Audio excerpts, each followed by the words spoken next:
श्री वेंकटेश्वर मंदिर में पवित्र मिठाइयों तिरुपति प्रसादम में पशु वसा के कथित उपयोग को अक्षम्य पाप बताते हुए भारतीय जनता पार्टी और हिंदू संतों ने तिरुपति लड्डू में पशु वसा की पुष्टि होने के बाद गुस्सा व्यक्त किया है। आइए देखते हैं पूरा वीडियो।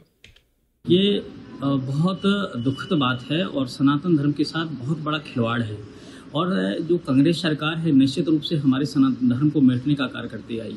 वो तो राम जी को भी नकार गई है, उसने तो कोर्ट में तक एविडेंस दी है कि राम है ही नहीं है, राम सेतु को उसने नकारा। तो ऐसी स्थिति में उससे आशा खैर क्या किया जा सकता है।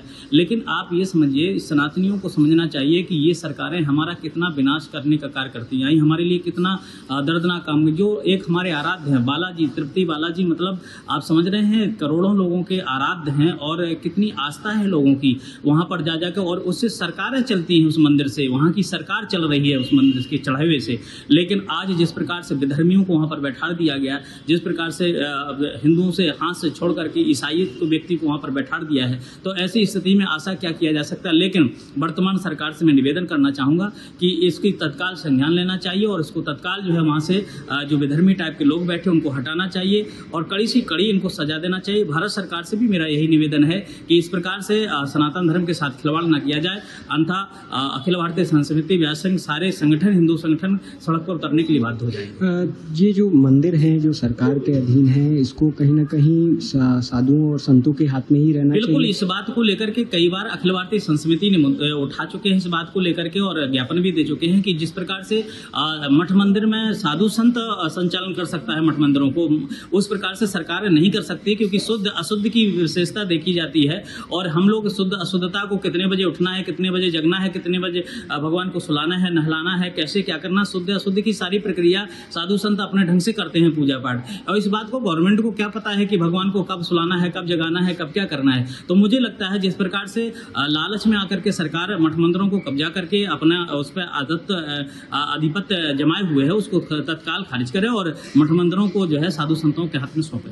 लगातार ऐसी घटनाएं देखने को मिल रही हैं, चाहे बॉलीवुड हो चाहे ऐसे, तो ये लड़ाई कब तक चलेगी और क्या इसका? देखिए, इसकी अब लड़ाई बढ़ती ही जा रही है। जिस प्रकार से हमारे देवी देवताओं को बॉलीवुड के माध्यम से अपमान किया जाता है, ब्राह्मणों को अपमान किया जाता है, संतों को अपमान किया जाता है, जो सीरीज बनती हैं आप देख रहे हैं, चाहे आश्रम बनी है और चाहे ओ माई गॉड बनी हो, चाहे 80 हो, इस सारी चीज़ों को देखते हुए यह स्पष्ट होता है कि ये लोग सनातन धर्म को गिराने का कार्य कर रहे हैं। और मुझे लगता है कि इन सारी चीज़ों को देखते हुए सरकार को पहले चाहिए कि अगर यही चीज़ होती रही तो अब क्योंकि हिंदू जाग चुका है, अब और सहन नहीं कर पाएगा और इसका परिणाम भारी होगा। सीएम चंद्रबाबू नायडू द्वारा जो खुलासा किया गया ये बहुत ही गंभीर है, चिंताजनक है, अफसोसजनक है।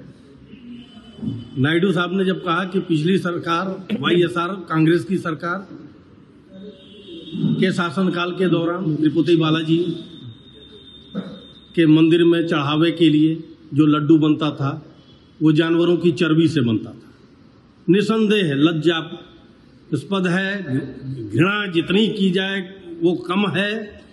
और मैं स्पष्ट कहना चाहूँगा नायडू साहब से भी, क्योंकि वो वहाँ के सीएम हैं, इस बात का निष्पक्ष जांच वो कराएं, जांच करा करके दोषियों को तुरंत कारागार में डालें, क्योंकि इस तरह का काम, सनातन के विरोध में किया जाने वाला काम हम सनातनियों को कतई बर्दाश्त नहीं होगा।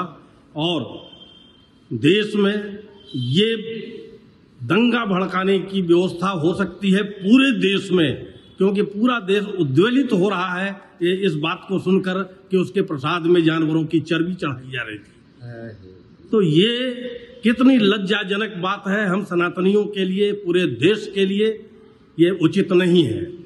ये सनातन में कब तक ये लड़ाई जारी रहेगी? ऐसी चीज़ों को लेकर कब तक ये सामना करना पड़ेगा? जहाँ तक मैं समझता हूँ सन 1000 से लगातार 1000 वर्ष 1947 तक हम सनातनी अपने ही देश में अपने राज्य को बचाने के लिए, अपने राजगद्दी को बचाने के लिए, सनातन को बचाने के लिए संघर्ष करते रहे हैं। और ये संघर्ष 1947 में जाकर के खत्म हो जाना चाहिए था जब भारत आज़ाद हुआ, लेकिन हम सनातनी हिंदुओं को धोखा दिया गया। 1947 में भी 1947 में भारतवर्ष की भूमि का 33% मुसलमानों को दे दिया गया एक सभ्यता के नाम पे। क्योंकि ये सभ्यता हमारी सनातन सभ्यता से मेल नहीं खाती है। लेकिन धोखा हमारे साथ क्या होता है, आप स्पष्ट देखिए कि जो 33% भूमि भारत की दी गई, वो मुसलमान भी भारत में रहेंगे।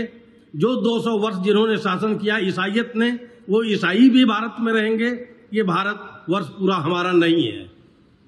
कितना बड़ा धोखा हम सनातनियों को मिला कि हम अपने देश को आज तक प्राप्त नहीं कर पाए। 47 के बाद आज हम पुनः अपने अस्तित्व की लड़ाई लड़ रहे हैं, क्योंकि यहाँ सरकारें सेकुलर हो गईं और इस सेकुलर सरकारों ने हम सनातनियों का बेड़ा गर्क कर दिया है और हर तरह से हमारे मठ मंदिरों पे कब्जा कर लिया गया।